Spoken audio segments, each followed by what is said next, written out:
Mr. Speaker, esteemed members of the Knesset and cherished citizens of Israel, we gather on a day of profound joy, of soaring hope, of renewed faith, and above all, a day to give our deepest thanks to the Almighty God of Abraham, Isaac, and Jacob.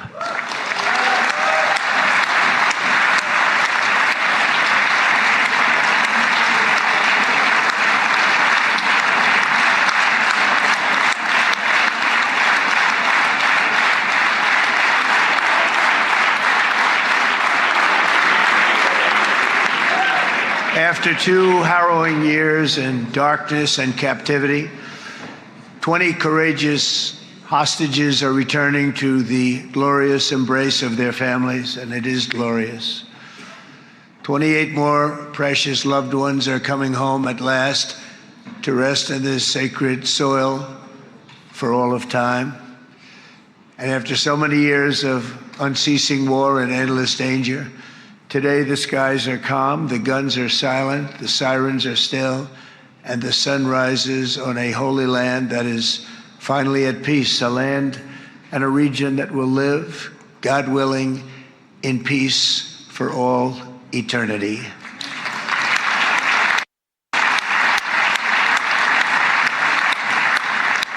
This is not only the end of a war, this is the end of an age of terror and death, and the beginning of the age of faith and hope and of God. It's the start of a grand concord and lasting harmony for Israel and all the nations of what will soon be a truly magnificent region. I believe that so strongly. This is the historic dawn of a new Middle East.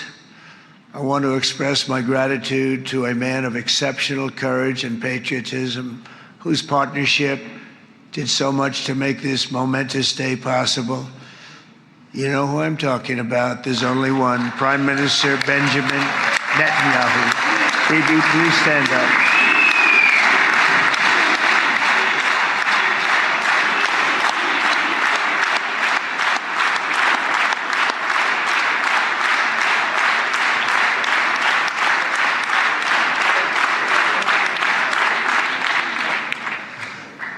And he is not easy, I want to tell you.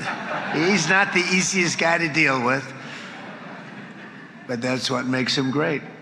That's what makes him great.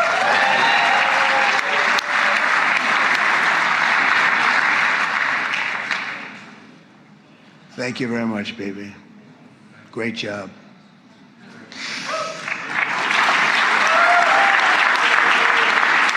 And let me also convey my tremendous appreciation for all of the nations of the Arab and Muslim world that came together to press Hamas to set the hostages free and to send them home. We had a lot of help. We had a lot of help from a lot of people that you wouldn't suspect, and I want to thank them very much for that. It's an incredible triumph for Israel and the world to have all of these nations working together as partners in peace. And it's pretty unusual for you to see that, but it happened in this case. This was a very unusual point in time, a brilliant point in time. Generations from now, this will be remembered as the moment that everything began to change, and change very much for the better. Like the USA right now, it will be the golden age of Israel and the golden age of the Middle East. It's going to work together. I'd like to thank several great American patriots for their invaluable help in getting something done that almost everyone thought was absolutely impossible. We were wasting our time. So many people said, "You're just wasting your time." But we weren't, because we had talented people working with us, and we had people that love your country, and frankly, people that love the region. They love the Middle East. I want to thank my friend Steve Witkoff.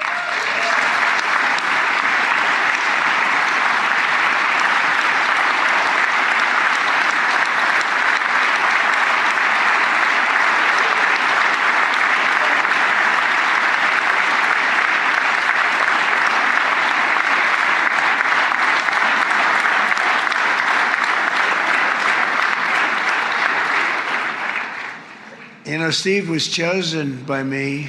He never did this before, but I knew him as a few things. He was a great businessman, but I know a lot of great businessmen, to be honest with you.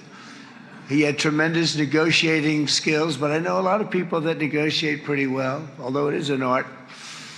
But there are people that can negotiate pretty well. But most importantly with Steve, he's just a great guy. Everybody loved him. Everybody. I mean, I know some negotiators that are so good, but you wouldn't have had peace in the Middle East. You would be in World War III right now with some of these guys.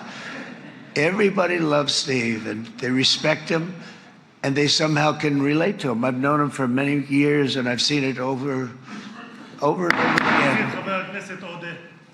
להוציא את חבר הכנסת הזה, להוציא אותו מהאולם, להוציא אותו מיד, החוצה, החוצה, החוצה.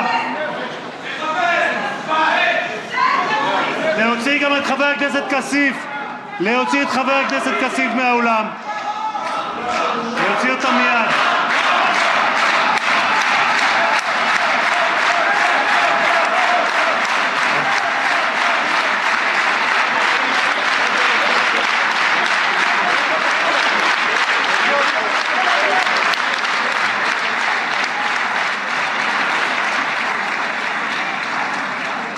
Sorry for that, Mr. President. Thank you. Please.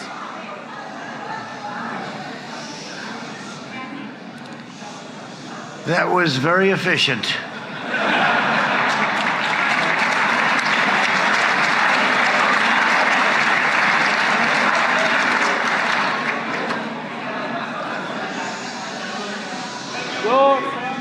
So back to Steve.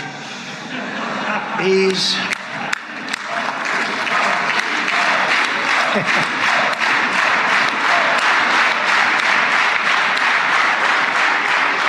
But I tell one story because he was so involved, and then we called in Jared. We need that brain on occasion. We got to get Jared in here. We got to get a certain group of people. But Steve started this all by himself. I call him Henry Kissinger, who doesn't leak.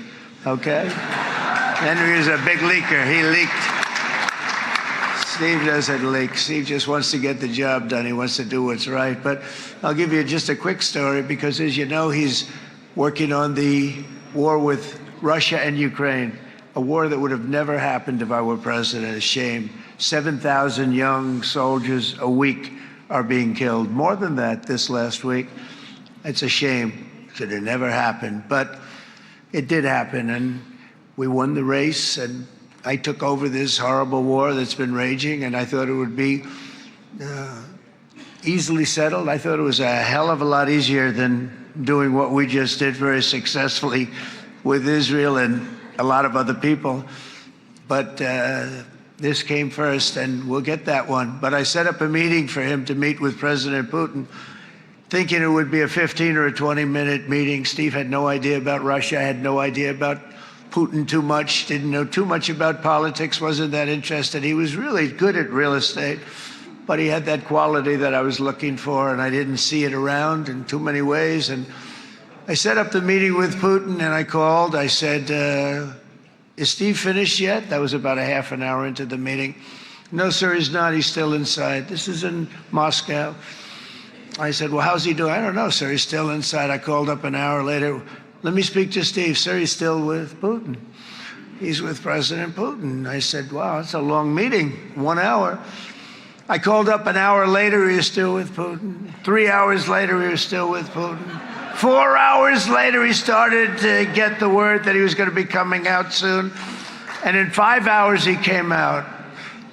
I said, what the hell were you talking about for 5 hours? And he says, just a lot of interesting things. We're talking about a lot of interesting things, including what he went in there for, but you can't talk about it for 5. You can talk about it for a certain period of time, and you know what you're getting. But that's a talent. That's a talent where you can do that. Most people I'd send in, number one, they wouldn't be accepted. Number two, if they were, the meeting would last 5 minutes. And that's what happens with Steve. Everybody loves him. They love him on this side. They love him on the other side. And he really is. He's a great negotiator because he's a great guy. So thank you very much, Steve, very much.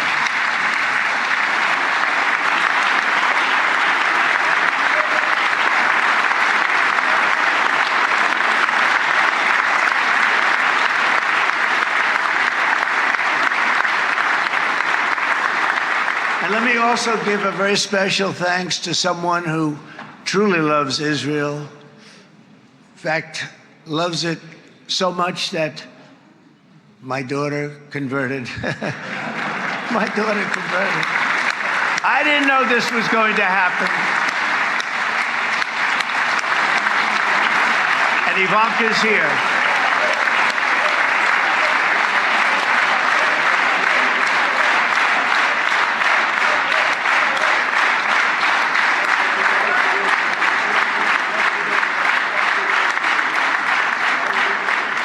And Bibi, you do know this was not in the cards for me. You understand that.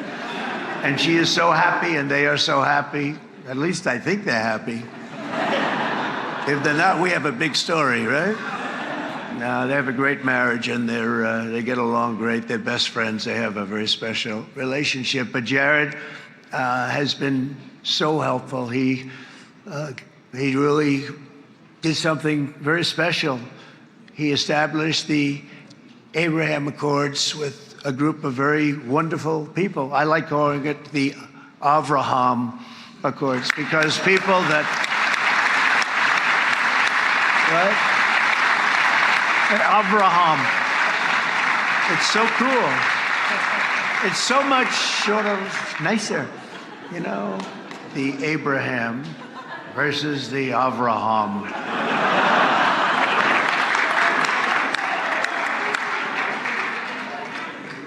I just don't want to sound too sanctimonious when I do it, so, you know, I sort of split it up.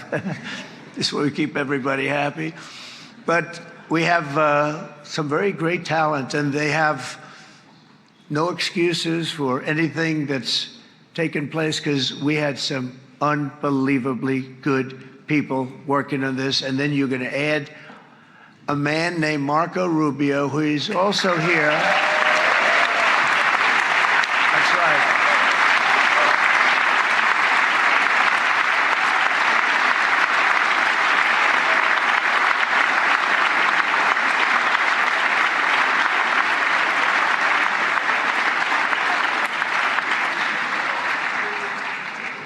And I have a prediction that Marco will go down, I mean this, as the greatest Secretary of State in the history of the United States. I believe that. I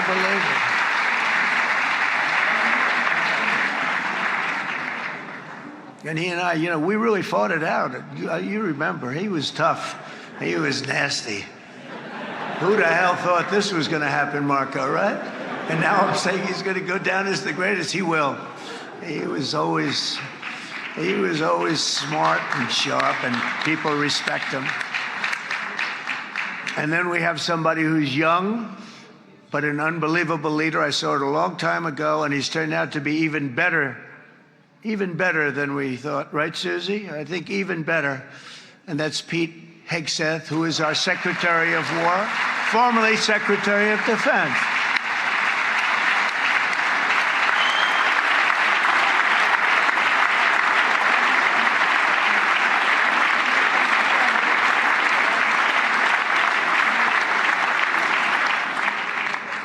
And as you know, we decisively won World War I. We decisively won World War II decisively. And everything in between and everything before it, we won everything. And then they had the brilliant idea of changing the name from war, you know, it was war, to defense. And with that went a certain thinking. And we fought in a very politically correct way after that. We always had the strongest military, and now we have a stronger military than we've ever had before. Because of my first term, I've totally rebuilt the military, every aspect of it. But we have, if you think, we settled 8 wars in 8 months. I'm now including this one, by the way, if that's okay. They may say, well, that was quick. because yesterday I was saying 7, but now I can say 8. The hostages are back. The hostages are back.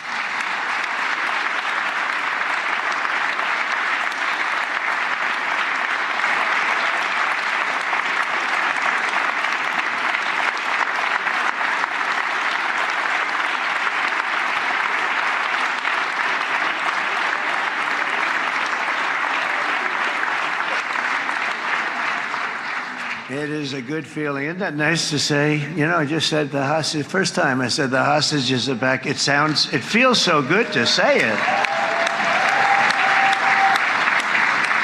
But when you settle 8 wars in 8 months, that means you don't like war. Everyone thought I was going to be brutal. In fact, I remember Hillary Clinton during a debate, she said, look at him, he's going to go to war with everybody. And actually, she said, he's got a personality that's all about war. No, and my personality actually is all about stopping wars. And it seems to work. It seems to work. But it also means this name change in our attitude that we're not going to go into a war. But if we do, we're going to win that war like nobody has ever won a war before. We will not be politically correct, but we're not going to be there. And I think, you know, as you mentioned, Bibi, before, peace through strength. And that's what it's all about. The United States has the greatest and most powerful military in the, right now, history of the world. I can tell you we have weapons that nobody's ever dreamt of. I only hope we never have to use them. I rebuilt the military. I was proud to do it, but some of the things I hated to do. I hated certain of the weapons because the level of power is so enormous. It's so dangerous, so bad. But we have to do what we have to do. We make the best weapons in the world, and we've got a lot of them. And we've given a lot to Israel, frankly. And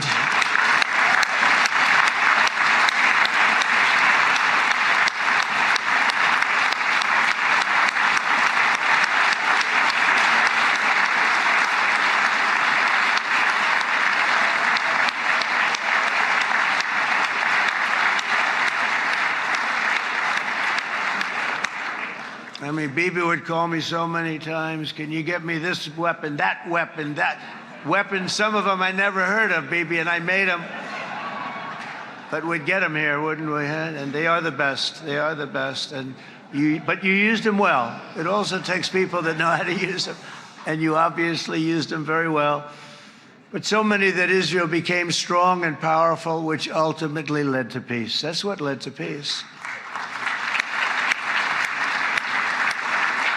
So as we celebrate today, let us remember how this nightmare of depravity and death all began.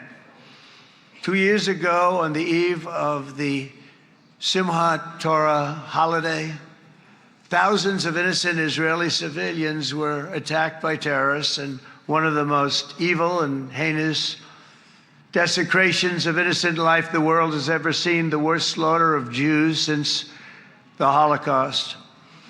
The cruelty of October 7th struck to the core of humanity itself. Nobody could believe what they were witnessing. The United States of America grieved alongside you, and we mourned for our own citizens who were so viciously taken that day. And to all the families whose lives were forever changed by the atrocities of that day, and all of the people of Israel, please know that America joins you in those two everlasting vows: never forget and never again.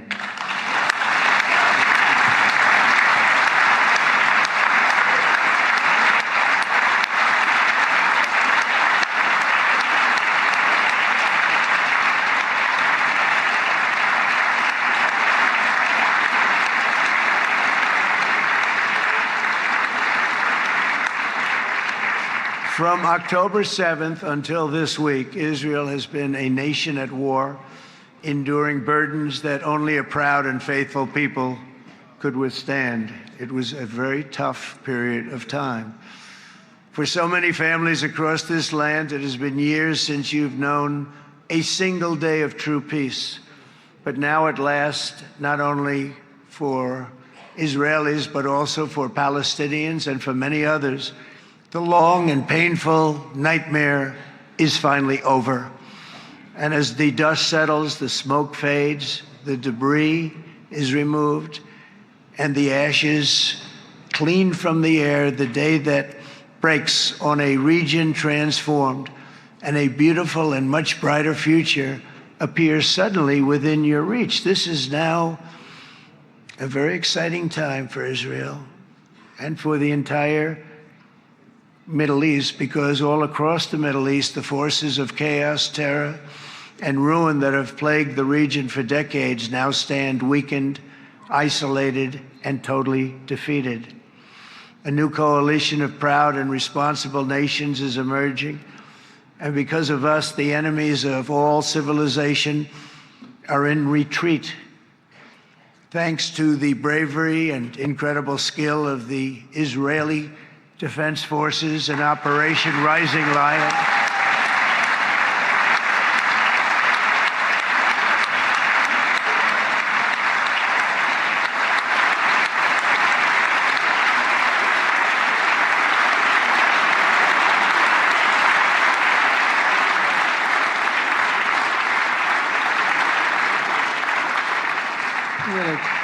guy's central casting. Let's put him in a movie. Look at him. Great job. And my people loved working with you. Loved it. They worked so well together.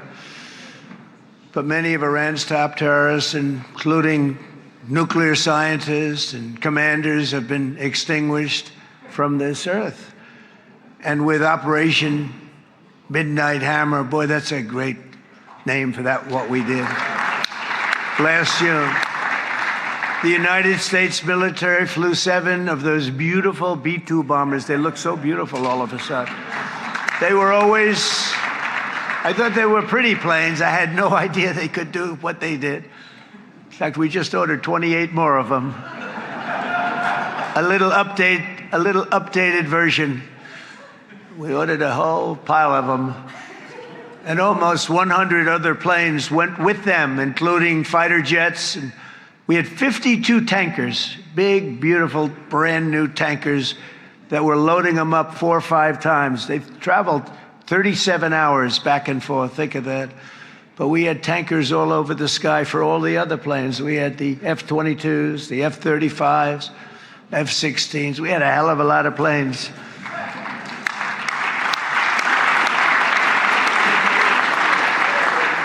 So we had 52 gas stations in the sky. That's what they call them. I'll tell you, I wouldn't want to be flying one of them. We have our great General Raisin Cain right here. General, stand up. This guy, what a general. Thank you.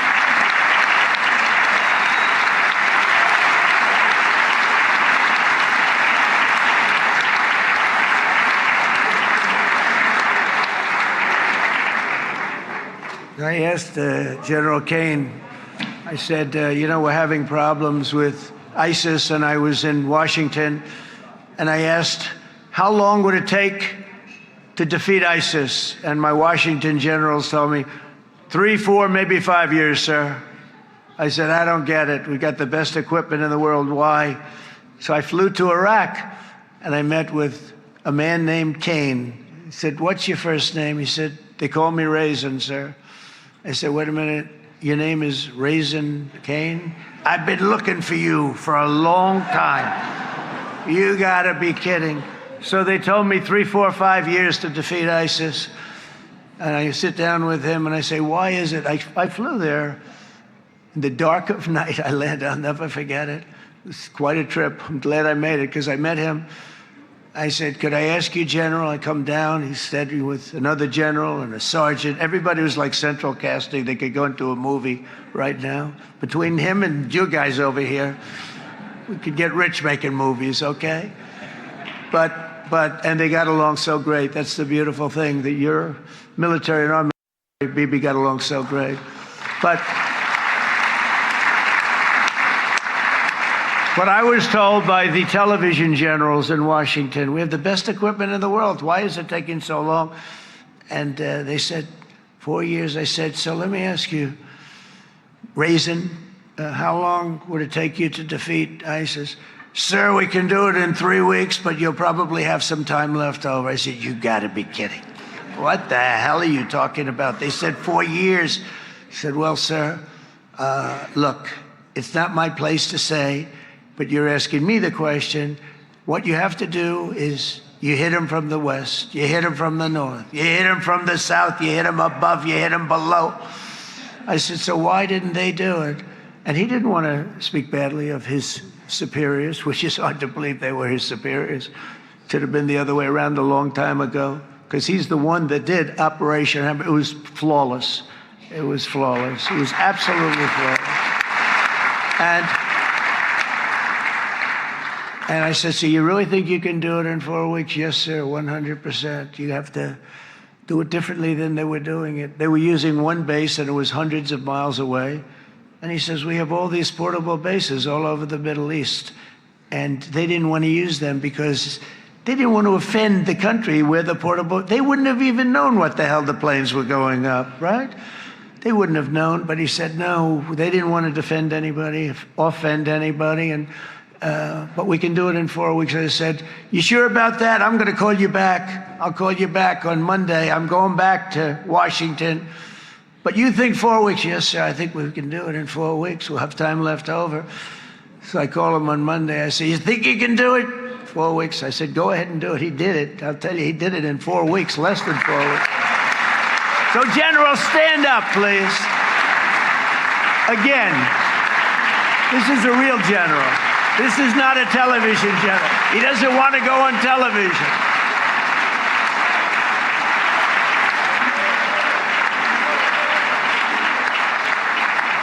He doesn't want to go on television. I said the other guys love being on television.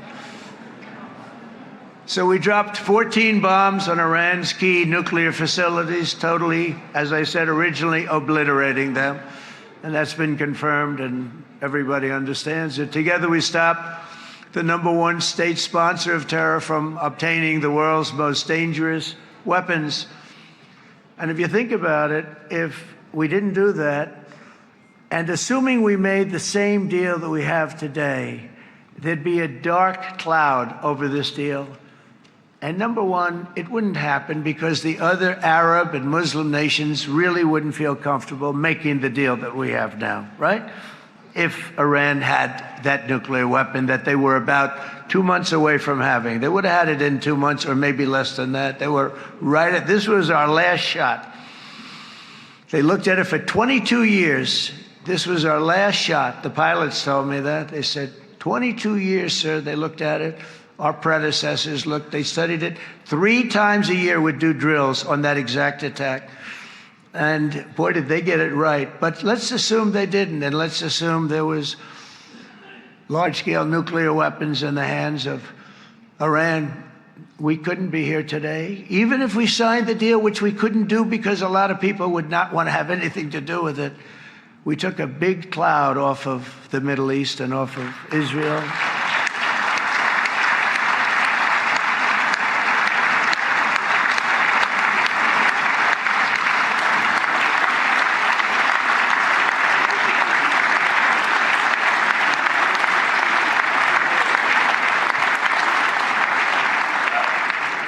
And it was my honor to help. But isn't it true, though, that can you imagine the same, let's assume, Bibi, the same documents, we had everything the same, but you had somebody out there that was, in the opinion of everybody, all-powerful in the Middle East. They took a big hit, didn't they? Didn't they take a big hit? Boy, oh boy. They got hit from one side, from the other. And you know, it would be great if we could make a peace deal with them. And I think that's big. Would you be happy with that? Wouldn't it be nice, I think? Because I think they want to. I think they're tired. Somebody said, sir, they're starting their nuclear program again. I said, let me tell you something. They're not starting anything. They want to survive. The last thing they want to do is start digging holes again in mountains that just got blown up. and start. They're not doing this. They want to survive, okay? But I think we have a chance. Steve, you, and I think Jared, come on, I'll call you back for another one. We always bring Jared when we want to get that deal closed. We bring Jared, but Steve, you and Jared and the General and Pete and Marco, you'll get that deal done easy. I think that'll be easy. But first we have to get Russia done. We got to get that one done. If you don't mind, Steve, let's focus on Russia first, all right? We'll get it done. In Lebanon, the dagger of Hezbollah, long aimed at Israel's throat, has been totally shattered. My administration is actively supporting the new president of Lebanon in his mission to permanently disarm Hezbollah's terror brigades. He's doing very well. And build a thriving state at peace with its neighbors. And you're very much in favor of that, I know. And it's good things are happening there, really good things. And with this week's ceasefire, we've achieved the most challenging breakthrough of them all, the most challenging breakthrough maybe ever. I mean, I've never seen anything like. I've been involved in a lot of success. I have never seen anything like what's going on today all over the world. People are dancing in the streets, not just in Israel. They're dancing in the streets of countries that would have never danced in the street about what's happening today. They're dancing in those streets. So this long and difficult war has now ended. You know, some people say 3,000 years, some people say 500 years, whatever it is. It's the granddaddy of them all. And in an unprecedented achievement, virtually the entire region has endorsed the plan that Gaza will be immediately demilitarized, that Hamas will be disarmed, and Israel's security will no longer be threatened in any way, shape, or form.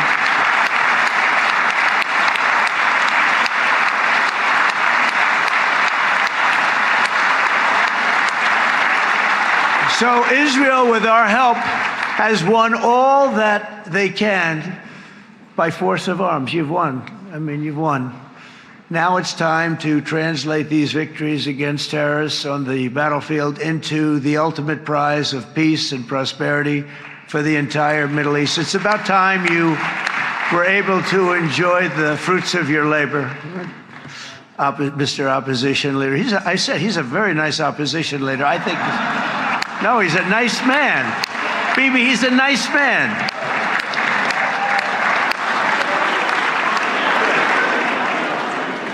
He knows what he's doing, right?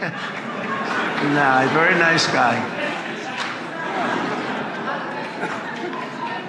Well, see, now you can be a little bit nicer, Bibi, because you're not at war anymore, Bibi.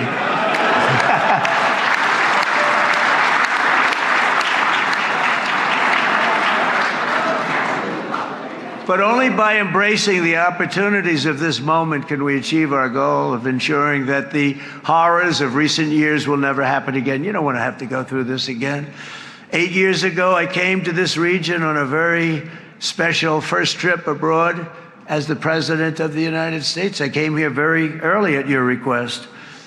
I addressed the leaders of the Arab and Muslim world gathered in Saudi Arabia and said that it was time to build a future free of the grip of extremism and terror. And interestingly, right now, as soon as I'm finished, I'm quite late. You've kept me quite late between opposition leaders and Bibi's brilliant but very long speech.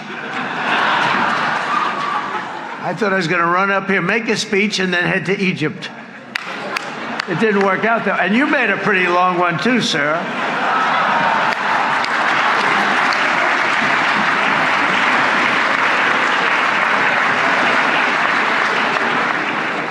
But I liked what you all said. It could be worse. Supposing on top of it, I didn't like what you said. That would be no good, Ron, would it?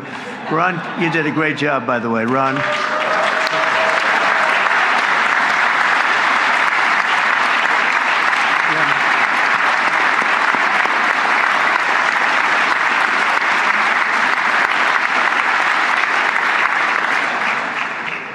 So I'm going to be meeting, actually, in a little while, I'm going to be meeting with the most powerful, the richest nations really in the world, although now with the tariffs, the United States is by far the richest nation in the world, as you probably have been reading.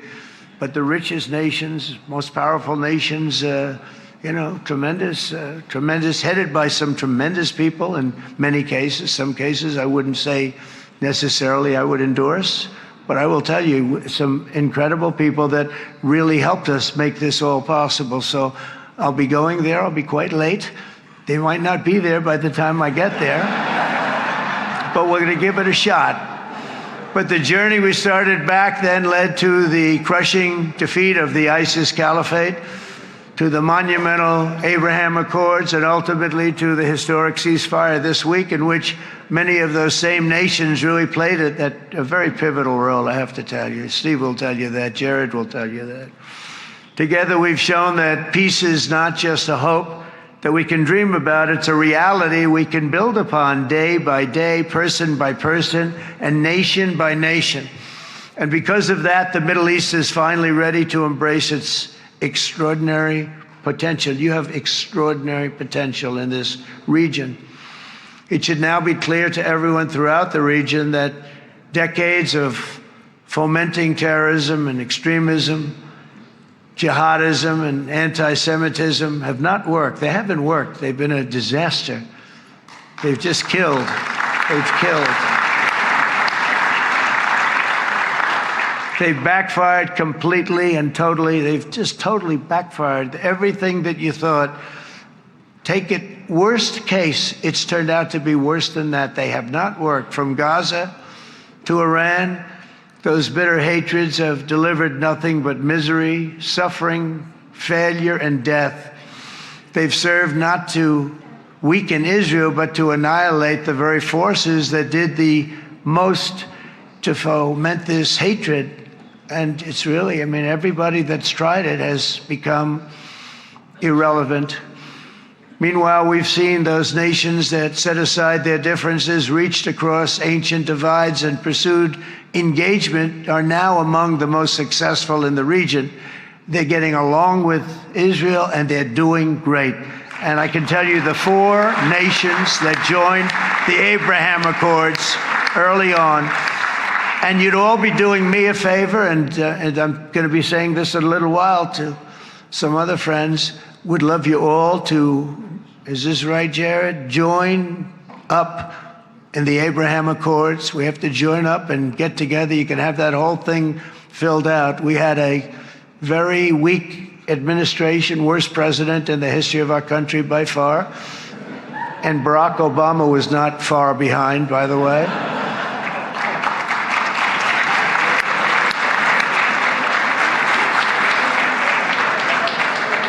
And they did nothing with this incredible document, the Abraham Accords, but now you can fill them up. Now you have peace, you have people that really like Israel. I'll tell you what, and they like Israel a lot more today than they did even 5 weeks ago. You've made a lot of, you've come back. You've come back strong, because it was getting to be a little nasty out there in the world, and ultimately the world wins. You can't beat the world. Or I would say to Bibi, it's now time. And he understood it better than anybody, because ultimately, the world's a very big place. And I've said a lot. I said, this piece of land is very small. It's unbelievable what you've done with that tiny, you look at a map even of just not the world, the Middle East, and you have this little dot. And think of what you've done. It's incredible. It's incredible.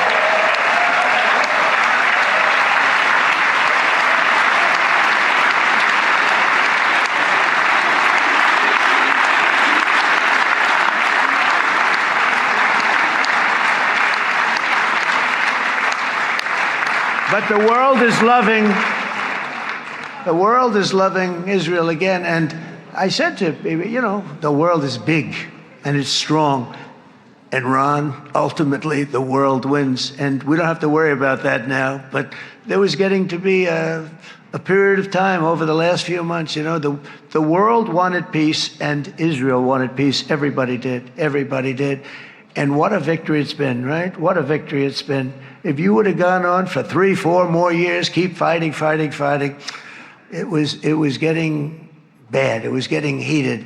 the timing of this is brilliant. And I said, Bibi, you're going to be remembered for this far more than if you kept this thing going, kill.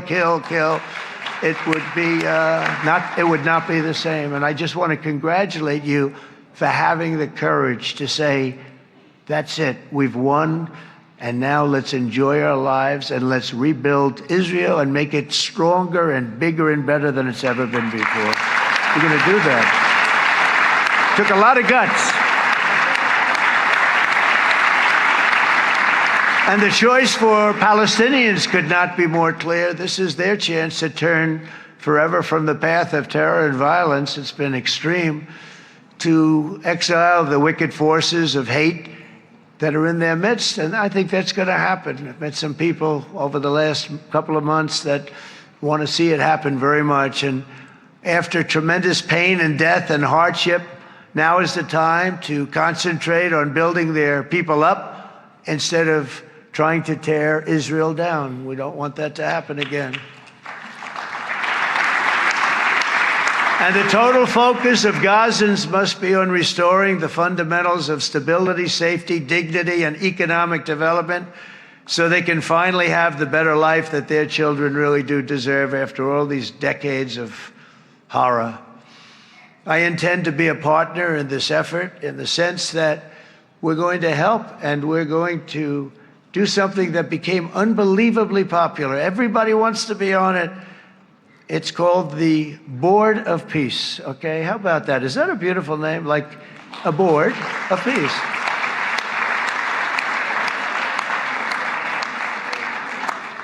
The only bad thing from my standpoint, every single nation involved has asked me to be the chair, and I'll tell you, I'm very busy. I didn't count on that, but you know what? If we do it, we'll do it right. And we have unbelievable power and wealth, because you're going to need wealth. You're going to need wealth to rebuild things, and they have wealth like few people have wealth. I want to thank the Arab and Muslim nations for their commitment, because they've made to support a safe rebuilding of Gaza and beyond. I have many Arab countries, very wealthy countries, that came up and said, we'll put up tremendous amounts of money to get to rebuild Gaza. And I think that's going to happen. The power, they want dignity, they want to come forward, and they want to say, and I want to say who they are, because what they're doing is going to be, I think, something that you're going to be very impressed with, Bibi. And you need that. You need the kind of economic power that they have, and they want to see it work. And they want to see it be safe, and they want to see it be good for Israel, too. And as much money as it will be, and it's a lot, as you can see, it's a lot. For these countries, it's relatively little relative to their worth. It's really a lot of money like most people could never even conceive, but for these countries, it's not that much, especially because it ensures success and stability in the Middle East, which is what they want to see. So many of them will be with us in Egypt in a little while, I think. I'm not sure. They may be gone. They may have taken their Boeing 747s and left. I said, what kind of a plane do you fly? 747. I said, that's a large plane. No, they may have. Steve, do you think they've left on their their brand new Boeing 747s? Or, I don't know. We're going to find out soon. It's going to be a big story. There'll be 2 people left, and they'll be the 2 poorest ones.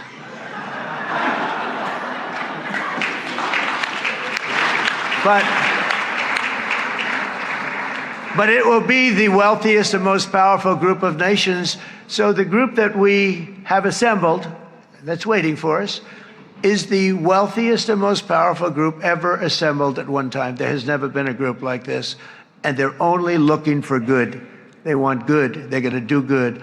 And as those commitments are made, I'm going to let the world know who's doing it, because they really deserve to get the credit. And some of them probably won't want the credit, but they deserve it. It's more obvious than ever that the productive and responsible nations of this region should not be enemies or adversaries. You should be partners and eventually even friends, and that's what's going to happen. I know it. Together you can stand against the forces of chaos. Yeah, you go ahead. That's an important point.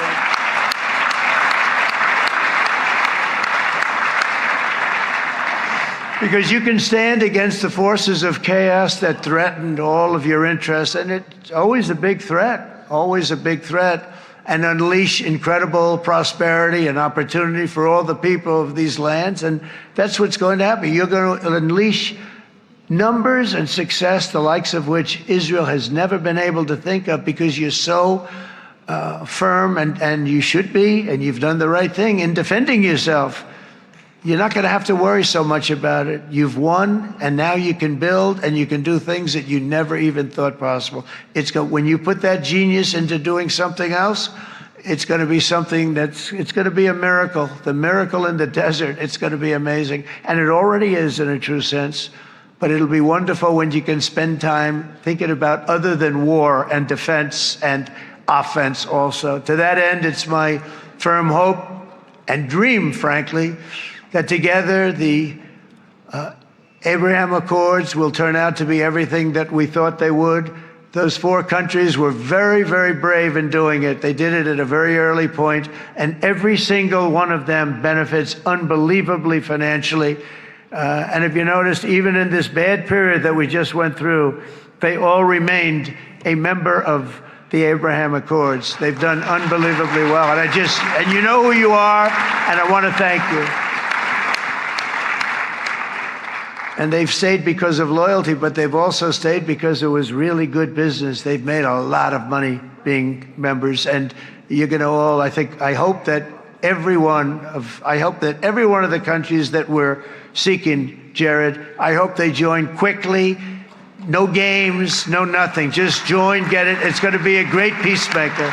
It's really going to bring it together beyond anybody's wildest dream. So instead of building fortresses to keep enemies at bay, the nations of this region should be building infrastructure to weave your commerce closer together, because you've got to compete with the big world out there in commerce now. It's a different kind of competition. Instead of making weapons and missiles, the wealth of this region should flow to schools and medicine, industry, and frankly, the new hot thing, artificial intelligence.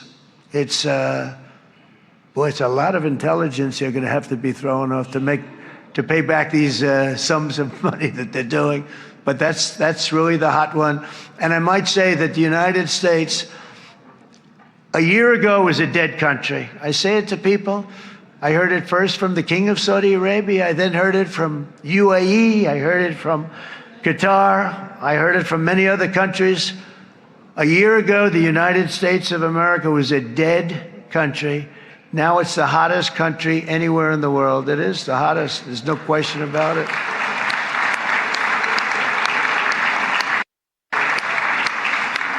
In fact, if you go back a year ago, before the election, although once we had November 5th, we became hot because people got it. I would say November 5th was a time that we became really hot. But once you go back a couple of years, if I were in charge and the country was doing what they were, nobody was going to ask me to speak. Nobody asked Joe Biden to come up and speak, I guarantee you that. And if they did, he would have turned them down, I promise you. He didn't speak. He didn't speak, and he didn't speak well.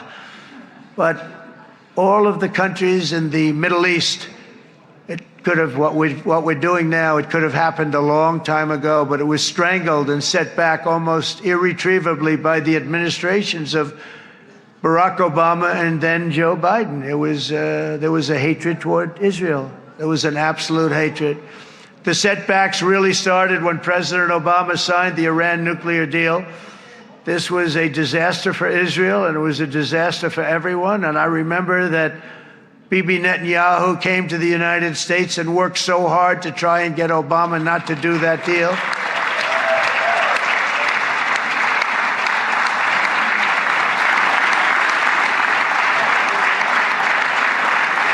He worked so hard. But it was like talking to a wall. I remember him telling me it was like talking to a wall. They wanted to go with Iran. They chose Iran, frankly, over a lot of other good nations, but specifically Israel. And that was the beginning of a very bad period of time. You had Obama go out, and the Iran nuclear deal turned out to be a disaster. And by the way, I terminated the Iran nuclear deal, and I was very proud to do it.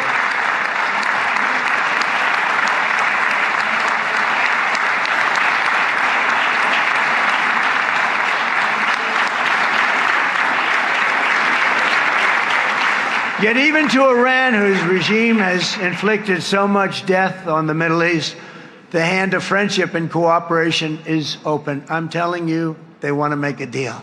That's all I do in my life. I make deals. I'm good at it. I've always been good at it. And I know when they want. Even if they said, we don't want to make a deal, I can tell you they want to make a deal. All right, they do. They want to make a deal, and we're going to see if we can do something, because this is crazy what's happening, and we're not going to have this anymore. Neither the United States nor Israel bear the people of Iran any hostility. We merely want to live in peace. We don't want any looming threats over our heads, and we don't want to even think in terms of nuclear destruction. It's not going to happen, never will happen. There's nothing that would do more good for this part of the world than for Iran's leaders to renounce terror, stop threatening their neighbors, quit funding their militant proxies, and finally recognize Israel's right to existence. They have to do that. They have to do that. And to Iran, and as you know, this is not said out of weakness. There's no weakness. But I'm going to say this, that we are ready when you are, and it will be the best decision that Iran has ever made. And it's going to happen. It's going to happen. And they're good people. I know a lot of Iranians in the United States. They're good people, smart, hardworking people. They don't want to see what's happened to their country. The story of fierce Israeli resolve and triumph since October 7th should be proof to the entire world that those who seek to destroy this nation are doomed to bitter failure.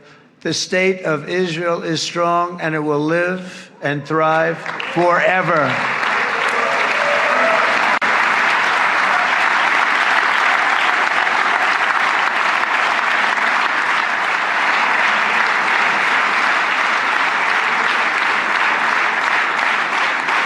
And that is why Israel will always remain a vital ally of the United States of America. Israelis share our values, field one of the world's most powerful militaries. You really do. You have an amazing, what a job you've done. And have one of the most innovative economies on earth.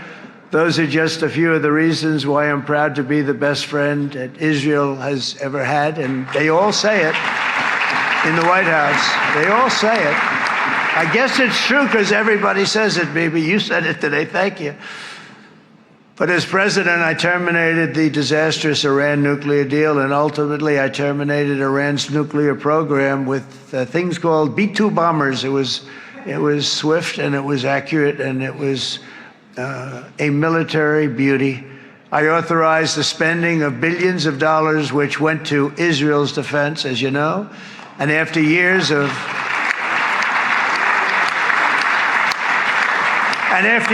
broken promises from many other American presidents, you know that, they kept promising. I never understood it until I got there. There was a lot of pressure put on these presidents. It was put on me too, but I didn't yield to the pressure. But every president for decades said, we're going to do it. The difference is I kept my promise and officially recognized the capital of Israel and moved the American embassy to Jerusalem.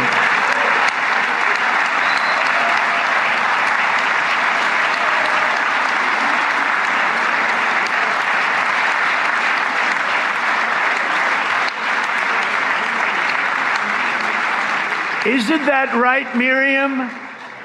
Look at Miriam. She's back there. Stand up, Miriam. Stand up.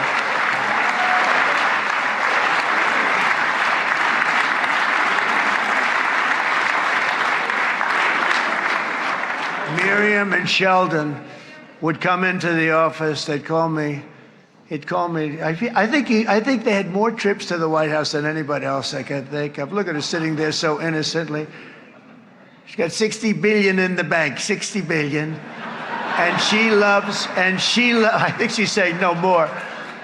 and she loves Israel, but she loves it, and they would come in, and her husband was a very aggressive man, but I loved him. He was a very aggressive, very supportive of me, and he'd call up, can I come over and see you? I say, Sheldon, I'm the president of the United States. It doesn't work that way. He'd come in with the... But they were very responsible for so much, including getting me thinking about Golan Heights, which is probably one of the greatest things to ever happen to Israel.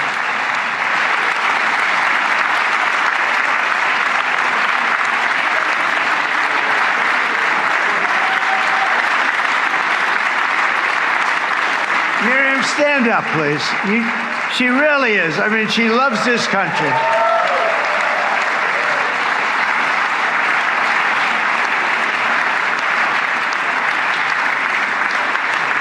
She loves this country. Her and her husband are so incredible. We miss him so dearly. But I actually asked her, I'm going to get her in trouble with this, but I actually asked her once, I said, so Miriam, I know you love Israel.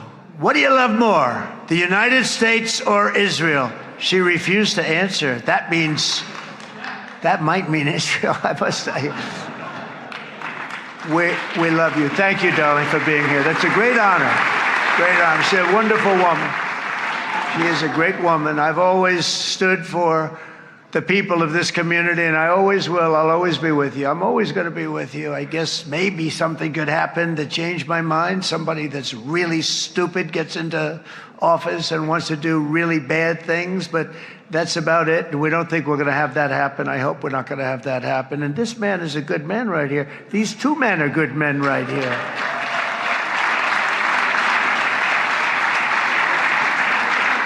Hey, I have an idea. Mr. President, why don't you give him a pardon? Give him a pardon. Come on.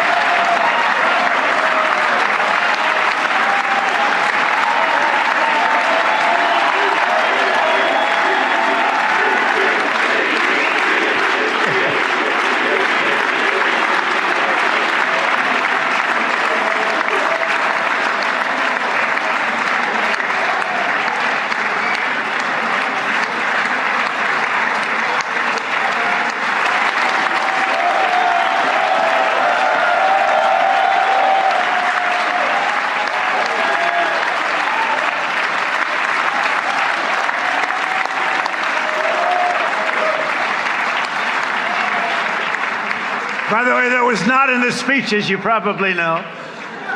But I happen to like this gentleman right over here, and it just seems to make so much sense. You know, whether we like it or not, this has been one of the greatest wartime presidents. This has been one of the greatest wartime presidents. And cigars and champagne, who the hell cares about that?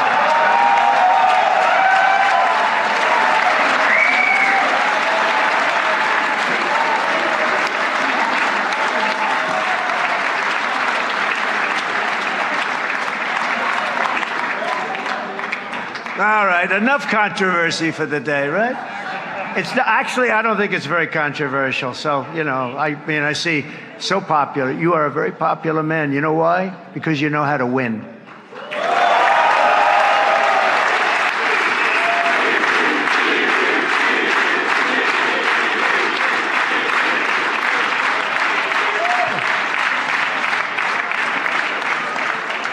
Over the past 2 years, I've met many of the families of the Israelis taken hostage and those that were taken hostage. Unbelievable. I've looked into their eyes. I've seen the worst nightmares of their suffering, but I've also seen something else, the beautiful love of the people, the love of people, frankly, that hold things together, the love that gives you the courage to carry on through thousands of years of persecution and repression and to emerge with the heart of David.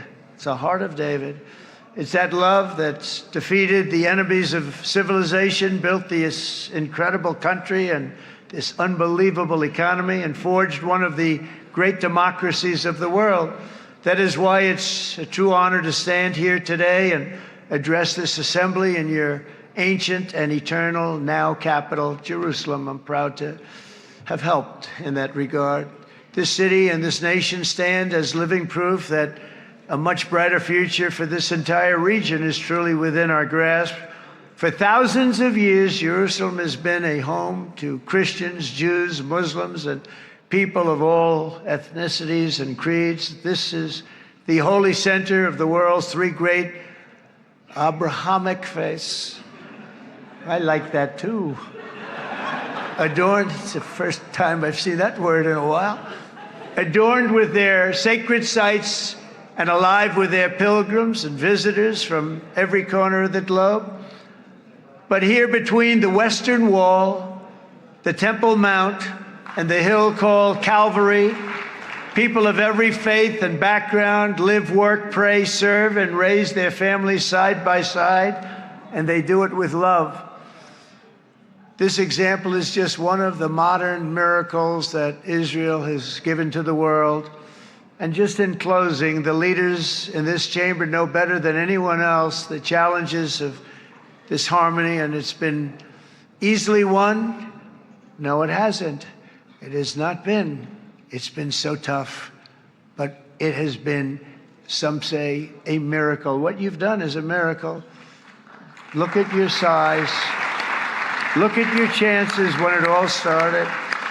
And you know, if you think about it, you are safer today, stronger today, and more respected today than at any time in the history of Israel. Think of it. People used to say it wouldn't exist. They don't say that anymore, do they? Yet if safety, security, and coexistence can thrive here in the winding alleys and ancient paths of Jerusalem, then surely peace and respect can flourish among the nations of the broader Middle East. The God who once dwelled among his people in this city still calls us, in the words of Scripture, the turn from evil and do good, to seek peace and pursue it. So he still whispers truth into the hills and knolls and valleys of his magnificent creation, and he still writes hope into the hearts of his children all over the world. And that is why even after 3,000 years of pain and conflict, the people of Israel have never given up from the threats of Zionism, from all sorts of threats. You want the promise of Zion. You want the promise of success and hope and love and God. And the people of America have never lost faith in the promise of a great and blessed future for all of us. From the very first day that modern Israel was founded, we have stood together through thick and thin of setbacks, and through victory and defeat, through glory and heartache. We have built industries together. We have made discoveries together. We have confronted evil together, and we have waged war together. And perhaps most beautifully of all, we have made peace together. And this week, against all odds, we have done the impossible and brought our hostages home.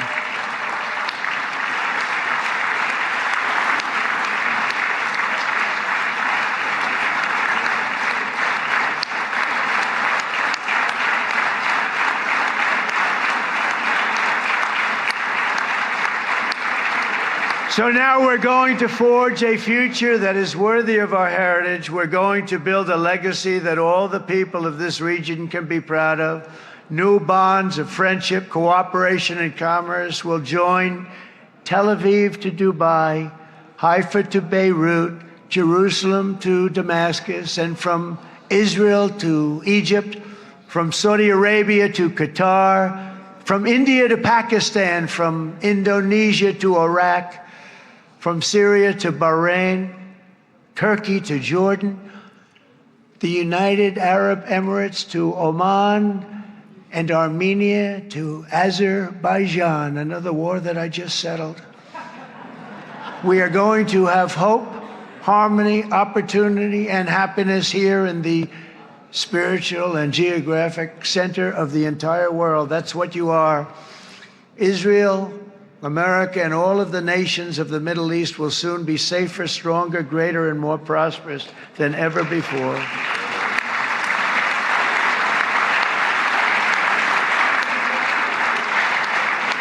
And I want to thank you all once again for this exceptional honor. This has been truly an honor. It's seldom that a president is invited to do this. And I love Israel. I'm with you all the way. You will be bigger, better, stronger, and more loving than ever before. Thank you very much. God bless you. God bless the United States of America. And God bless the Middle East. Thank you, everybody. Good luck. Thank you very much. Thank you.